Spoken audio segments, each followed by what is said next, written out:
শুরু করছি শ্যামার ডায়েরির ১৩তম পর্ব। শ্যামা ঘুরে তাকিয়ে দেখে কেউ নেই, শ্যামা একাই বসে আছে। এটা দেখে শ্যামা অনেক বেশি অবাক হয়ে যায়।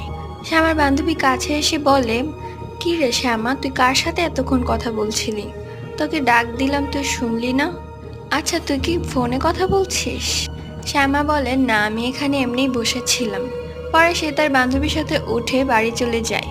বাড়ি গিয়ে ডায়েরিটি খুলে শ্যামা, ডায়েরিটিতে লেখা ছিল, শ্যামা, আমি তোমাকে অনেক বেশি ভালোবেসে ফেলেছি, কিন্তু আমি চাই না আমাদের সম্পর্কটা কেউ জানুক। তার জন্য নিজেকে আড়াল করে রেখেছি। তুমিও যদি আমাকে ভালোবেসে থাকো তাহলে আমি তোমাকে একটি জায়গায় নিয়ে যাব, এমন একটি দুনিয়াতে যেখানে তুমি আর আমি ছাড়া আর কেউ থাকবে না। আমরা সেখানে অনেক সুখে থাকবো। ডায়েরির লেখাটি পড়ে শ্যামার চোখ দুটো জ্বলজ্বল করে উঠল।